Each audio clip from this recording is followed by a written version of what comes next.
A humanidade está imersa num conflito entre o bem e o mal. Cada um de nós está imerso nesse conflito. Essa batalha se dá na nossa mente. Quais são os valores da nossa mente? São os valores carnais, como consumo, orgulho, dinheiro, fama, prazeres, poder? Ou são os valores espirituais, como temor a Deus, lealdade a Ele, obediência, amor a Deus, amor ao próximo? Veja, irmãos, isso se dá na nossa mente.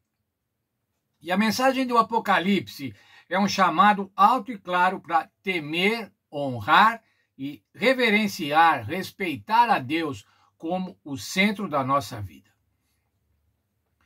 O título do estudo de hoje é Uma Vida Centrada em Deus. Como é que podemos ter uma vida centrada em Deus? Como que nesse mundo de conflito cósmico entre o bem e o mal, onde tantas ofertas de mal se apresentam a nós, como ter uma vida centrada em Deus? Veja algumas advertências encontradas na palavra de Deus. Mateus 6,33, palavras do Senhor Jesus no Sermão da Montanha. Mas buscai primeiro o seu reino e a sua justiça, e todas estas coisas, ou seja, todas as demais coisas, serão acrescentadas. Buscar em primeiro lugar o reino de Deus e a sua justiça. A sua justiça através do Senhor Jesus Cristo. O apóstolo Paulo também recomenda da mesma maneira: buscai as coisas de cima, pensai nas coisas de cima. Por que é pensar nas coisas de cima, irmãos? Porque é no nosso pensamento que se formam os nossos desejos, as nossas vontades, e daí as nossas ações. E das nossas ações, o nosso comportamento. E do nosso comportamento, o nosso caráter. Pensai nas coisas espirituais. Dai valor para as coisas espirituais. O texto de Hebreus, irmãos, diz que nós devemos imitar o exemplo de Cristo, que foi perseverante nas provações. Esse é o título do capítulo 12 do livro de Hebreus. E eu vou ler os versos 1 e 2.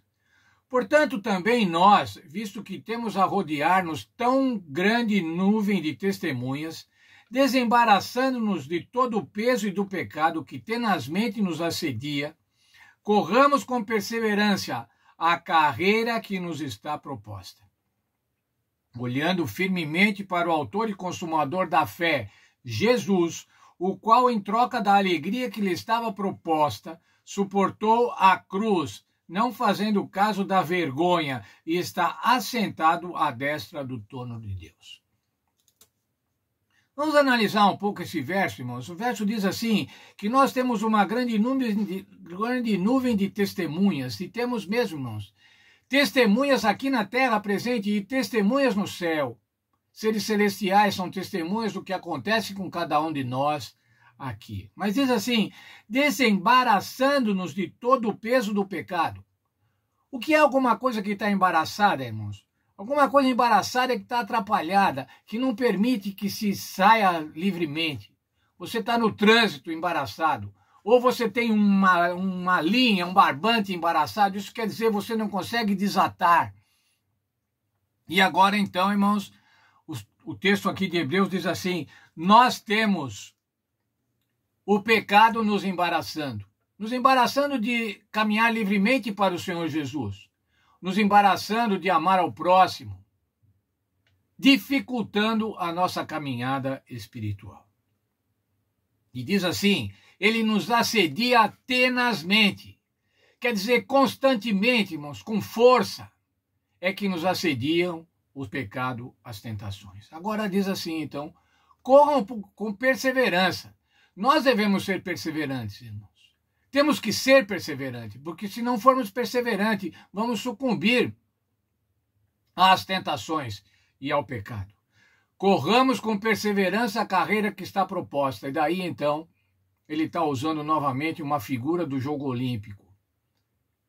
Corramos com perseverança. Os corredores, aqueles que correm, sabem que é um momento na corrida que eles têm vontade de desistir. Os músculos doem. o pulmão não responde na velocidade ou na eficácia que deveria fazer, mas é nesse momento que tem que perseverar, para passar esse momento e aí continuar a carreira. Como é que continuamos a carreira? Olhando para o Senhor Jesus Cristo, autor e consumador da nossa fé. Jesus Cristo é o nosso modelo, irmãos. Se nós queremos levar uma vida centrada em Deus, nós temos que imitar o Senhor Jesus Cristo. Jesus Cristo é o nosso modelo, ele é o nosso exemplo. Veja aqui um parágrafo da nossa lição. A batalha final do grande conflito é entre o bem e o mal, para controlar os nossos pensamentos. O apóstolo Paulo advertiu: tenham sempre em vocês o mesmo modo de pensar de Cristo Jesus. E finalmente a cidadela do nosso ser é a fonte das nossas ações. A palavra tenham, nessa passagem, significa permitam, escolham. Isso quer dizer, escolham ter o mesmo modo de pensar em Cristo. Permitam ter o mesmo modo de pensar em Cristo. Trata-se de um ato que exprime vontade. A escolha de ter a mente de Cristo é a escolha que permite que Jesus modele nosso pensamento, preenchendo nossa mente com as coisas da eternidade. Nossas ações revelam nosso modo de pensar. Temer a Deus é torná-lo o primeiro em nossa vida. Ter a mente de Cristo, irmãos. O que é ter a mente de Cristo? Ter a mente de Cristo é ver como Jesus via. Ter a mente de Cristo é pensar nas coisas do alto. Que Deus esteja com cada um de nós. Imprimir em nós a mente de Cristo. Que nós permitamos que o Espírito Santo imprima em nós a mente de Cristo para pensarmos como o Senhor Jesus, para agirmos como o Senhor Jesus, para testemunharmos como o Senhor Jesus, pensando nas coisas do alto.